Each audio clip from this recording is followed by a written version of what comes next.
Hello दोस्तों, पीके चावत online knowledge की ओर से आप सबका एक बार फिर से स्वागत है। वीडियो की इस कड़ी में आज अपन पढ़ेंगे एरोसोल थेरेपी के बारे में। एरोसोल थेरेपी के अंदर जैसे कि अपन कुछ इंस्ट्रूमेंट यूज करते हैं, nebulizer, metered dose, inhaler, dry powder inhaler. Aerosol therapy के अंदर अपन पढ़ेंगे किस तरह से कौन से इंस्ट्रूमेंट अपन यूज करते हैं और कैसे ड्रग को अपन यूज करते हैं और ड्रग के क्या साइड इफेक्ट हो सकते हैं, उनका क्या मैकेनिज्म होता है और किस तरह से aerosol therapy by respiratory tract के थ्रू अपन कैसे यूज करते हैं, उसके बारे में अपन डिस्कस करेंगे। कुछ बच्चों की कमेंट आए थे, उसी के बेसिस पर मैं ये वीडियो बना रहा हूँ। तो आप कोई भी किसी भी प्रकार का अगर डाउट है तो आप कमेंट बॉक्स में डाल सकते हैं। मैं उससे रिलेटेड आपको वीडियो बनाकर आपके जो डाउट है उसको सॉल्व करने की कोशिश करूंगा। तो मेरे चैनल को सब्सक्राइब और शेयर जरूर करें और पूरे वीडियो को आराम से देखें ताकि ये वीडियो आपको किसी एग्जाम में प्रैक्टिकल नॉलेज के रिलेटेड किसी भी एग्जाम को क्लियर करने में हेल्प करेगा, चाहे वो प्रैक्टिकल एग्जाम हो, चाहे आपका इंटरव्यू हो, चाहे फिर आपका स्किल टेस्ट हो। सभी टेस्टों के लिए इम्पोर्टेंट होता है ताकि क्योंकि मैं इस सारे वीडियो में अपने इस वीडियो के अंदर प्रैक्टिकल नॉलेज के थ्रू मेरे अपने एक्सपीरियंस इसके अंदर शेयर करता हूं ताकि वो आपको आगे आगे आने वाले किसी ऐसी प्रॉब्लम को सॉल्व करने में हेल्प हो सके। तो अभी डिस्कस करते हैं एरोसोल थेरेपी के बारे में। तो एरोसोल थेरेपी क्या है? ये delivery of drug to body by airway के थ्रू, ठीक है। और उसको किस फॉर्म में अपन करते हैं? एरोसोलाइज फॉर्म के अंदर स्मॉल पार्टिकल। एरोसोलाइज फॉर्म में जो जो भी ड्रग्स है उसको किसमें स्मॉल पार्टिकल्स, इतने लाइट पार्टिकल में कन्वर्ट करना ताकि वो एयरवे के साथ आपकी बॉडी के अंदर इंसर्ट कर सकते हैं, बॉडी के अंदर आप इंसर्ट हो सके, एयरवे के अंदर जाकर वो उसके अंदर एब्जॉर्ब होकर लोकल इफेक्ट या टॉपिकल यूज में आ सके। तो उसी को अपन बोलते हैं aerosol therapy. Aerosolization is the process or act of converting some physical substance into the form of small and light particles to be carried on air, ठीक है। Whereas aerosolized drug may utilize the vast surface area for absorption provided by respiratory tract। Respiratory tract जो airway के through जो भी चीज जाती है उसके लिए कौन सा बहुत ज्यादा वास्ट सरफेस एरिया आपको मिल जाता है एब्जॉर्प्शन के लिए। और majority of aerosols are meant for topical use. जिससे क्या हो, टॉपिकली वो क्या करते हैं, फास्ट एक्शन कर लेते हैं। ये मोस्टली अपन एरोसोलाइजेशन ड्रग्स जो है वो अपन यूज करते हैं रेस्पिरेटरी ट्रैक्ट इन्फेक्शन के लिए अपन यूज करते हैं। और रेस्पिरेटरी ट्रैक्ट इन्फेक्शन कोई किसी प्रकार का ऑब्स्ट्रक्शन है, ऑब्स्ट्रक्शन हो गया है, ब्रोंको डायलेटर करना है, ब्रोंको कॉन्स्ट्रिक्शन, ब्रोंकोस्पाज्म हो रहा है, या कुछ प्रकार का ऐसा इन्फेक्शन जिसके अंदर आपको सिस्टमिक इफेक्ट नहीं लाकर आप डायरेक्ट टॉपिकल इफेक्ट लाना चाहते हैं, तो उस वाली कंडीशन में अपन एरोसोल थेरेपी यूज करते हैं ताकि इससे जो ड्रग का जो इफेक्ट है वो फास्ट हो सके, जो एक्शन है वो फास्ट हो ताकि आपको जल्दी से जल्दी रिलीफ मिल सके, ठीक है। तो इसलिए अपन एरोसोल थेरेपी फास्ट एब्जॉर्प्शन होता है और इसमें सिस्टमेटिक एब्जॉर्प्शन नहीं होता है। सिस्टमेटिक एब्जॉर्प्शन का मीन्स होता है कि जो सिस्टम ब्लड के थ्रू पहले हार्ट के पास जाएगा, मेटाबोलाइज होगा, फिर आपकी सेल के पास आएगा। इसमें एरोसोल थेरेपी में इस तरह से नहीं होता। जो ड्रग है वो डायरेक्टली आपकी कहाँ पहुंच जाती है, उस सेल के पास, और वो सेल उस ड्रग्स को किस तरह से यूज कर लेती है ताकि वो सेल यूज कर कर उसका इफेक्ट आ जाता है, एक्शन है जो वो फास्ट आ जाता है। इसलिए अपन एरोसोल थेरेपी यूज करते हैं, ठीक है। ये एरोसोल थेरेपी अभी नहीं, पुराने टाइम में से ही ये यूज किया सकता है। हिपोक्रेट के टाइम से ही अपन इसको यूज करते आ रहे थे। हिपोक्रेट ने भी पहली बार इसको यूज किया था हॉट वेपर के रूप में for management of respiratory disease के मैनेजमेंट के लिए। हिपोक्रेट ने भी इसको यूज किया था। कुछ प्रिंसिपल्स अपन देखेंगे जिसके ऊपर एरोसोल थेरेपी काम करती है। The delivery of high local concentration of drug direct to the site of action with minimize risk of systemic effect.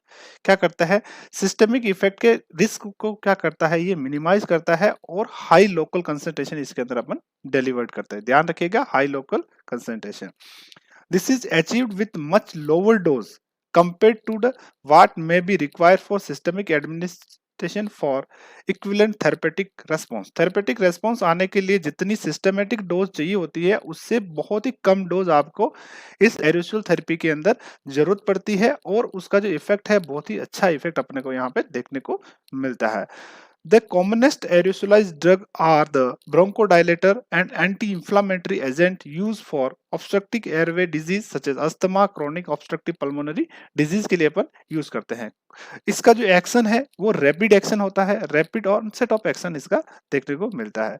Antibiotic also used for local effect in lung parenchyma in patient with infectious disease such as pneumocystis carinii infection के लिए अपन कुछ antibiotic भी इसके अंदर use करते हैं। इसके example अपन आगे देखेंगे, कौन से ब्रोंकोडाइलेटर है उसके भी अपन आगे एग्जांपल अपन आगे की स्लाइड में देखेंगे। मैकेनिज्म ऑफ एरोसोलाइजेशन, इसका क्या मैकेनिज्म होता है? तो there are 3 mechanism operate in different combinations for different aerosol drug are different site in the pulmonary tree.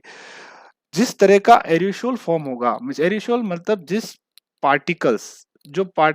तरह का पार्टिकल होगा उसी के अकॉर्डिंग इसका मैकेनिज्म होगा। अगर आपका पार्टिकल ज्यादा लार्ज है तो वो क्या होगा, मोस्ट ऑफली आपका अपर एयरवे तक ही रुकेगा। अगर आपका जो पार्टिकल्स की साइज है वो क्या है, स्मॉल साइज है, तो वो कहाँ तक पहुंच जाएगी? अगर स्मॉल साइज है तो वो आपको ट्रेकियल ब्रोंकियल ट्री तक, आपकी ये जो है ड्रग है वो कहाँ तक पहुंच जाएगी, ब्रोंकियल ट्री तक।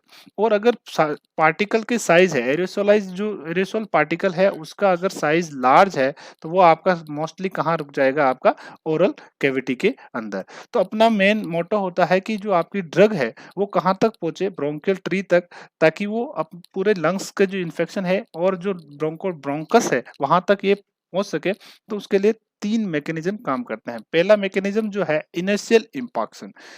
इनर्शियल इंपाक्शन मतलब जड़त्व का जो नियम आपने पढ़ा होगा, जड़त्व जितनी स्पीड से और जितना पार्टिकल अगर स्मॉल या लार्ज है तो वो क्या होगा, उस जड़त्व के साथ उसी जगह रुक जाएगा, उस प्रेशर के साथ आपका उस जगह पे रुक जाएगा। तो inertial impaction is the predominant process in the oropharynx and the larger airway for aerosol with relatively larger particle than more than 3 micron से ज्यादा अगर कोई भी पार्टिकल है तो वो ज्यादातर कहाँ पे आपका प्रोसेस रहती है, ओरोफेरिंक्स तक ही आपका ये पहुंचता है और ये larger airway for aerosol with relatively large particle होता है। तो इनर्शियल इंपाक्शन, जैसे अगर आपका aerosol particle more than 3 micron से ज्यादा है तो उसमें जो प्रोसेस होती है वो कौन सी होती है, इनर्शियल इंपाक्शन होती है। और अगर जैसे ही पार्टिकल जाएगा वो क्या होगा, आपका इन्वेड कर देगा ओरोफेरिंक्स के अंदर और वो वहीं पे आपका इफेक्ट दिखाने लगेगा। जब इनिशियल इंपाक्शन है इसके अंदर आपको लोअर रेस्पिरेटरी ट्रैक के अंदर मेडिसिन है जो नहीं पहुंचती है। नेक्स्ट जो आपका रहता है डिफ्यूजन बाय वे ऑफ, तो डिफ्यूजन के लिए जो चलता है आपका ब्रोवियन ब्रोनियन मोशंस के थ्रू, ब्रोवियन मोशन के थ्रू ये क्या होता है, dominant mechanism for the smaller size aerosol. अगर आपकी जो एरियोसोल की साइज है वो लेस देन 0.5 माइक्रोन से ज्यादा छोटी है तो वो क्या होगा, वो आपकी कहाँ तक पहुंचेगी, एल्वियोलाई तक, और उसका क्या हो सकता है, आपका डिफ्यूजन होता है। तो इसमें कुछ ड्रग्स जो है डिफ्यूजन में के लिए जाती है, कुछ पोर्शन जो उस वाले प्रोसेस को अपन बोलते हैं डिफ्यूजन। डिफ्यूजन के थ्रू मतलब गैसों में के साथ ये क्या होती है, इधर उधर एक्सचेंज हो जाती है। नेक्स्ट अपन देखते हैं aerosol with the particle size is range of 1 to 3 micron. More than 3 micron से अबव आपका क्या है, इनर्शियल इंपाक्शन है। डिफ्यूजन कब होगा, जब आपकी पार्टिकल की साइज 0.5 माइक्रोन से कम है तो उसका क्या होगा, आपका एल्वेलाई के अंदर उसका डिफ्यूजन होगा और ड्रग का। और अगर एरियोसोल पार्टिकल का जो साइज है 1 से 3 माइक्रोन के बीच में है तो उसका क्या होगा, फिर धीरे धीरे वो क्या करेगा, वो जो पहुंच तो जाएगा आपका ट्रेकियल ट्री के पास, ट्रेकियल ब्रोंकियल ट्री के पास ये क्या होगा, पहुंच तो जाएगा, लेकिन वो क्या करेगा, उसका सेडिमेंटेशन हो जाएगा, वो एल्वेलाई के अंदर जाके क्या होने लगेगा, इस तरह से आपका यहाँ पे सेडिमेंट हो जाएगा, हमें नीचे वो एल्वेलाई के अंदर क्या होने लगेगा, वो जमने लग जाएगा। तो स्मॉल एयरवे तक आपका क्या होगा, ये जो पार्सन है वो भी आपका क्या पहुंच जाएगा, आपका स्मॉल पार्सन के लिए। और इस सेडिमेंटेशन के लिए किस चीज की जरूरत होती है, ब्रीथ होल्डिंग की जरूरत होती है। किस चीज की जरूरत होती है, ब्रीथ होल्डिंग की आपको यहाँ पे जरूरत देखने मिलती है। Aerosol with the particle size in the large range of 1 to 3 micron are subject to gravitational sedimentation in the small airway and the same tend to be enhanced by breath holding. इसलिए जब भी अपन कोई सी भी nebuliser या फिर metre dose inhaler अगर अपन लेते हैं तो अपने को क्या करना होता है, ब्रीथ को होल्ड करके रखते हैं। ब्रीथ को लगभग 8 to 10 सेकंड के लिए अपन होल्ड करते हैं ताकि जो ड्रग है मैक्सिमम आपके लोअर स्मॉल एयरवे तक पहुंच सके और वो उसका ज्यादा से ज्यादा इफेक्ट ला सके। तो इसके अंदर जो इनर्शियल इंपैक्शन वाली जो है वो अगर आपका पार्टिकल साइज 3 माइक्रोन से ज्यादा है तो उसमें इनिशियल इंपैक्शन डिफ्यूजन है। अगर आपकी साइज 0.5 माइक्रोन से लेस है तो डिफ्यूजन देखने को मिलेगा। और सेडिमेंटेशन अगर आपकी जो पार्टिकल के साइज है 1 to 3 माइक्रोन के बीच में है तो उसका आपको सेडिमेंटेशन अच्छा देखने को मिलता है। तो इसके लिए पूरी प्रोसेस के लिए अपने को ब्रीथ होल्डिंग आपका इंपॉर्टेंट होता है और एयरवे आपका क्लियर होना बहुत जरूरी होता है और वेंटिलेशन अच्छा होना चाहिए। वेंटिलेशन, ये सारे जो फैक्टर है आपका वेंटिलेशन, एयरवे और ब्रीथ होल्डिंग टाइम, ये आपका अच्छा होना चाहिए। और फ्लो, इंस्पिरेटरी फ्लो, यहाँ पे ये भी इंपॉर्टेंट पार्ट प्ले करता है। इंस्पिरेटरी फ्लो, ये तीन चारों फैक्टर जो है वो रेस्पॉन्सिबल होते हैं आपकी अच्छी ड्रग जो एरिसोल है पार्टिकल को स्मॉल एयरवे तक पहुंचाने के लिए। जो फैक्टर रेस्पॉन्सिबल होते हैं वो है आपका एयरवे अच्छा होना चाहिए, वेंटिलेशन अच्छा होना चाहिए, इंस्पिरेटरी फ्लो है वो आपका कैसा होना चाहिए, हाई होना चाहिए, और आपका जो ब्रीथ होल्डिंग कैपेसिटी है वो अच्छी होनी चाहिए। अगर आप इसके पास ये सारी चीजें अच्छी है तो आपके जो ड्रग है वो सेडिमेंटेशन तक पहुंच सकती है, आपके एयरवे के पास पहुंच सकती है। ठीक है, तो ये तीनों मैकेनिज्म है जो रेस्पॉन्सिबल होते हैं आपके एरिसोलाइजेशन के लिए। The fraction of drug eventually deliver at the desired site of action also depend on physical property of aerosol and also host factor include pattern of ventilation, status of airway and lung mechanism। जो मैंने पहले आपको बताया उसी जो है drug का जो डिपेंड किसके ऊपर करता है, एयरवे, वेंटिलेशन और आपकी capacity of the inspiration flow के ऊपर डिपेंड करता है कि आपकी ड्रग किस तरह से आपके लंग्स तक पहुंच रही है। ठीक है, तो aerosol device, the device available for generally of aerosol can be broadly divided into 3 category. 3 category के अंदर इसको डिवाइड किया गया है, metered dose inhaler, dry powder inhaler और नेबुलाइजर। नेबुलाइजर को दो भागों में डिवाइड किया गया है, अल्ट्रासोनिक नेबुलाइजर और जेट नेबुलाइजर। ठीक है, तो सबसे पहले अपन पढ़ते हैं मेट्रोडोज इनहेलर। मेट्रोडोज इनहेलर क्या होते हैं, जो बहुत ही अच्छे ड्रग डिलीवर करते हैं और मोस्ट कॉमनली जो अपन यूज करते हैं, मोस्ट कॉमन अपन यूज करते हैं एरोसोल थेरेपी के लिए, मोस्ट कॉमन अपन यूज करते हैं वो है आपका मेट्रोडोज इनहेलर। ठीक है, इसमें low dose metered dose inhaler are most commonly use device for generation of aerosol. Aerosol generate के लिए मोस्ट कॉमनली अपन यूज करते हैं। They consist of micronize form of drug in propellant under pressure with surfactant to prevent clumping of drug crystal.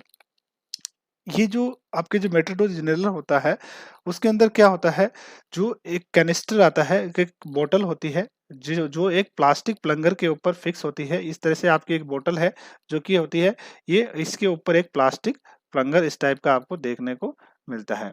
ठीक है, तो इसको अपन बोलते हैं कैनिस्टर। कैनिस्टर, ठीक है, और इस कैनिस्टर के अंदर आपके जो क्या रहता है, माइक्रोनाइज फॉर्म ऑफ ड्रग रहती है और प्रोपेलेंट होते हैं। इसके अंदर प्रोपेलेंट होते हैं जो अपन दोनों पढ़ेंगे CFC और आप एक पढ़ेंगे HFC। ठीक है, हाइड्रोफ्लोरो एल्केन, और एक होता है आपको CFA and CFC hydro chlorofluoro carbon. ठीक है, क्लोरोफ्लोरो कार्बन, हाइड्रोफ्लोरो एल्केन दोनों होते हैं प्रोपेलेंट जिसके बारे में अपन पढ़ेंगे। और उसके अंदर क्या होता है, सरपेंटेंट, जिसका काम क्या होता है, ड्रग को जो क्लम्पिंग होने से बचाता है, क्लम्प फॉर्मेशन होने से बचाता है, जो ड्रग है उसको नीचे ज्यादा जमने से ये बचाता है, उसका हार्ड क्रिस्टल बनने से ये उसे बचाता है। तो इस ये चीजें इसके अंदर इस ड्रग के ड्रग होती है, प्रोपेलेंट होता है, सरपेक्टेंट, इसके अंदर तीन चीजें रहती है। When device is actuated, actuated मतलब इसको जब डिवाइस को अपन यूज करेंगे और इसको अगर एक्चुएटेड मतलब आपका हो गया एक्टिवेट करना, एक्टिवेट करना, द प्रोपेलेंट गेट्स एक्सपोज। ठीक है, यहां से आपका प्रोपेलेंट क्या होगा, एक्सपोज होगा, expose atmospheric pressure which lead to aerosolization of the drug, जिससे क्या होगा, आपका एरियोसोलाइजेशन ऑफ द ड्रग होगा। ठीक है, इस तरह से जैसे आपने परफ्यूम अपन यूज करते हैं उसका जैसे स्प्रे होता है उसी तरह का ये भी स्प्रे होता है इसके अंदर, बट इसके अंदर आपका क्या है, ये अपन ड्रग की तरह अपन इसमें यूज करेंगे। उसी को अपन बोलते हैं, इसके अंदर जो होता है canister. As it travels through the air, the aerosol warm up leading to evaporation of propellant that reduce the particle size to the desirable range। जो इसके अंदर आपका प्रोपेलेंट होता है वो क्या करता है, इसको पार्टिकल साइज को रिड्यूस करता है, उसको पार्टिकल को में स्मॉल पार्टिकल के अंदर तोड़ता है बाय द इवेपोरेशन के थ्रू। इवेपोरेट होता है आउटसाइड में और वहां से वो हीट को लेकर उसको क्या करता है, स्मॉल पार्टिकल के अंदर तोड़ता है। Propellant use for aerosol generation in MDI is chlorofluorocarbon, CFC और हाइड्रोफ्लोरोएल्केन अपन यूज करते हैं। पहले क्लोरोफ्लोरोकार्बन यूज करता था 1987 के अंदर। ऐसा पाया गया है कि क्लोरोफ्लोरोकार्बन जो आपकी ओजोन लेयर है उसको क्या कर रहा है, ये डैमेज कर रहा था, तो इसको क्या कर दिया था, बैन कर दिया था। बैन करने की वजह से उसके बाद अपन दूसरा जो प्रोपेलेंट यूज करते हैं उसको फाइंड आउट, दूसरे प्रोपेलेंट की खोज की और जिसका नाम है हाइड्रोफ्लोरोएल्केन। ठीक है, ये आपकी ओजोन लेयर के ऊपर इतना इफेक्ट नहीं डालता है और इसीलिए इस वाली प्रोपेलेंट को अपन यहाँ पे यूज करते हैं। ठीक है, इस तरह से ये आपके ड्रग्स जो अपन यूज करते हैं, ये आपका कैनिस्टर है, ये प्लास्टिक होल्डर जो रहता है जिसके अंदर होल्डर रहता है, मेटरिंग वाल्व इसके अंदर होता है। ठीक है, ये आपका माउथ पीस होता है और ये आपका स्प्रे लाइक एक आपका बटन होता है जिसको अपन जैसे इसको नीचे से इस तरह से अपन रखते हैं माउथ पीस के साथ यहाँ पर। ठीक है, इसको अपन किसके टच कर देते हैं, माउथ के पास, और इस कैनिस्टर को क्या करते हैं, एकदम से अपन प्रेस करते हैं जिससे आपकी जो ड्रग है वो इस तरह से आपकी आउट हो जाती है। ठीक है, इसी के लिए बच्चों के लिए, अगर जो बच्चे हैं अबव 4 ईयर टू 12 ईयर है, उसके लिए अपन एक स्पेसर यूज करते हैं।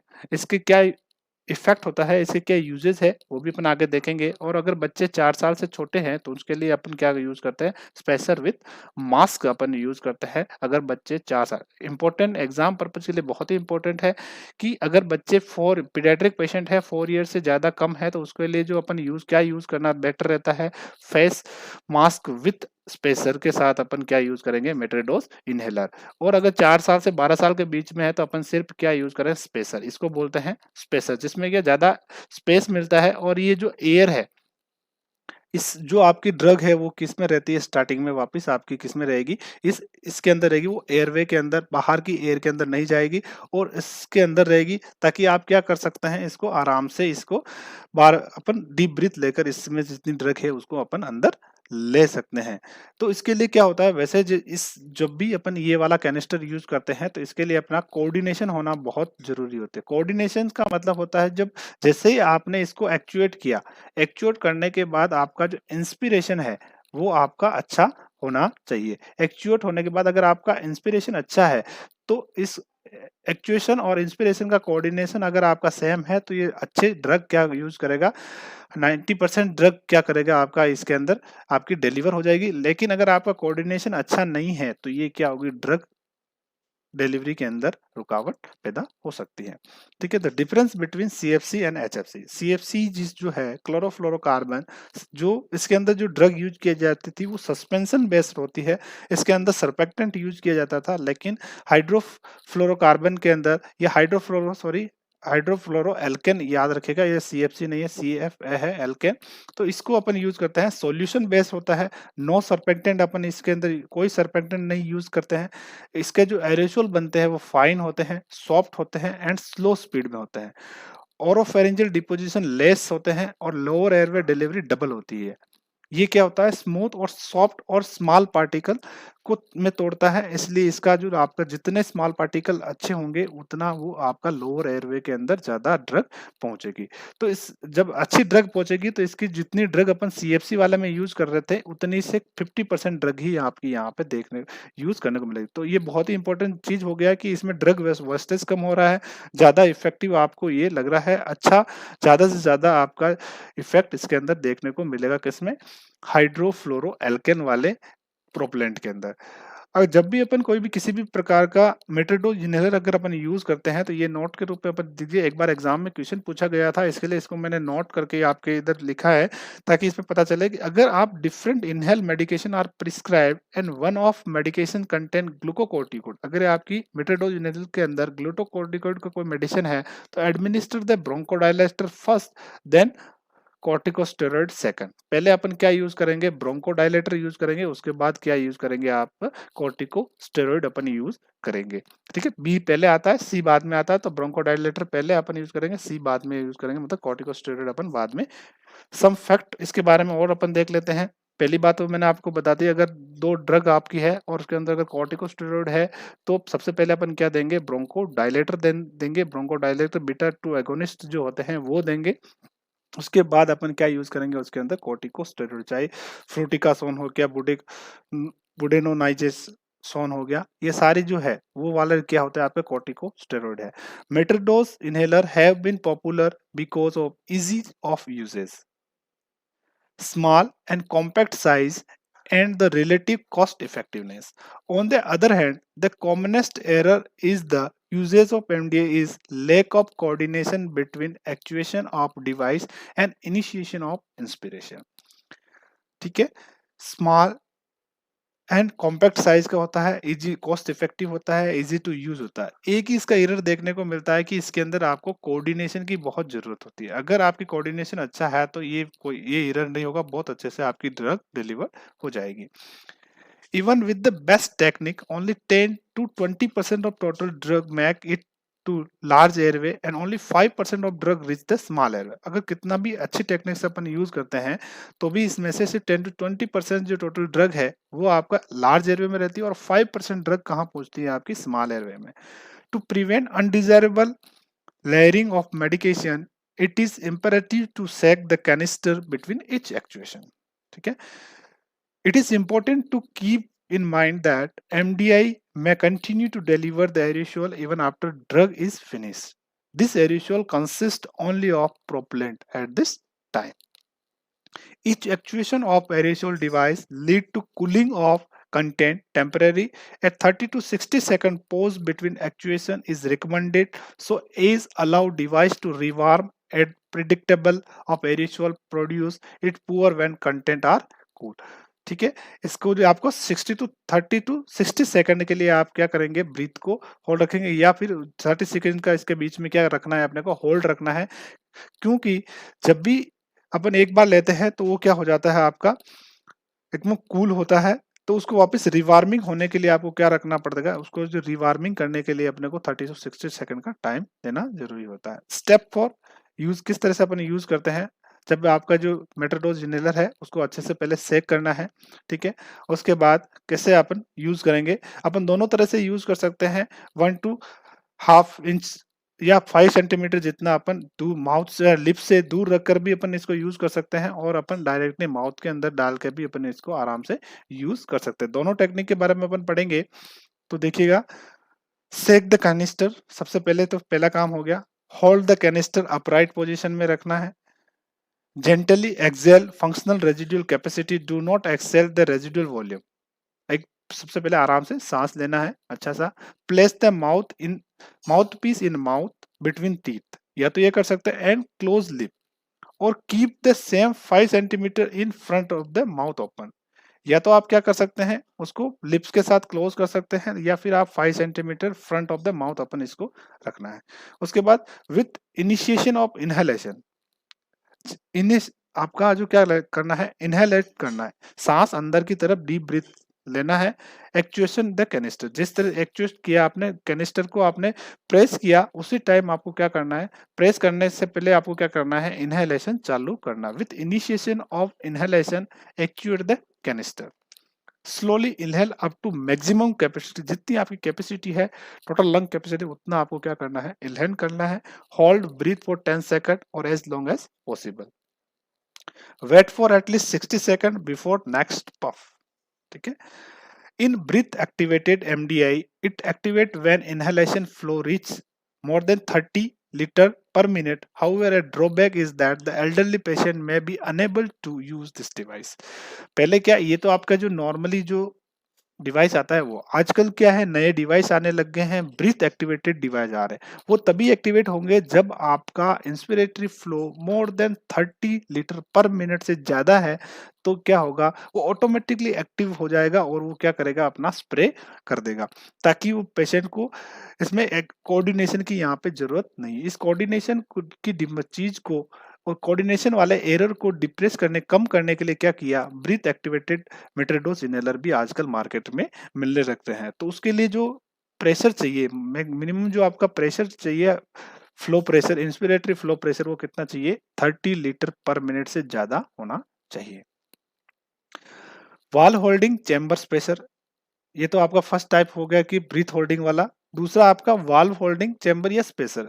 अपन जो यूज करते हैं मेट्रोडोज इनहेलर, उसके साथ में अपन क्या यूज करते हैं, स्पेसर यूज करते हैं। स्पेसर अपन इसका पिक देखेंगे। To overcome the major problem related to coordination, a valve holding chamber may be use as adjunct to the MDI. Coordination से रिलेटेड प्रॉब्लम को दूर करने के लिए अपन कौन सा वाल्व होल्डिंग चेंबर अपन यहाँ पे या स्पेसर अपन यूज करते हैं। It is also useful for old patients and those who are unable to hold breath. This adjunct has many advantages include improve coordinations with the inspiratory flow of the patient, reduce occur in overall particle size of the inhale aerosol as larger particles tend to stick to chamber wall. This also lead to reduction in particle velocity leading to decreased upper airway deposition.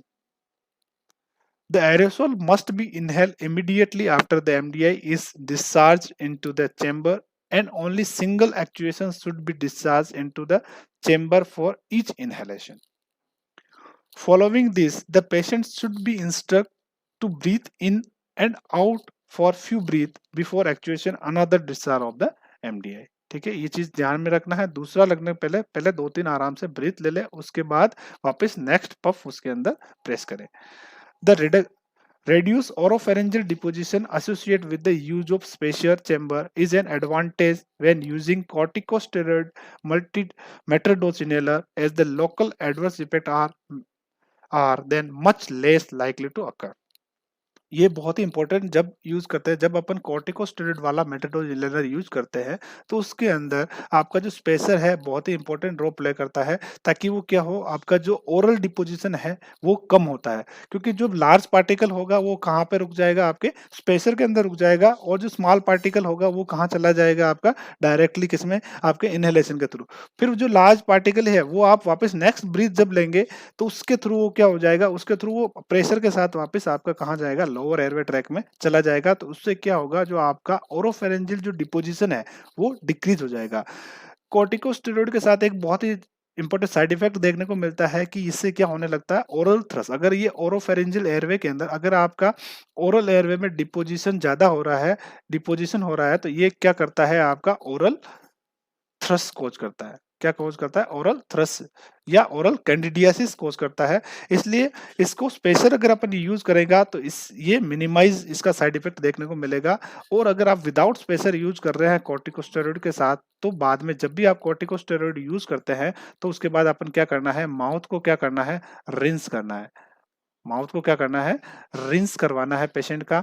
जब भी corticosteroid use करा तो हमेशा ध्यान रखिए, उस जब भी कॉर्टिकोस्टेरॉइड मेटाडोर इनहेलर यूज किया तो माउथ को क्या करना है, रिंस करना है, थोड़ा वाटर लेके उसको क्लीन करवाना है, ताकि जो कॉर्टिकोस्टेरॉइड आपका ओरल कैविटी में है वो क्या हो सके, आउट हो सके।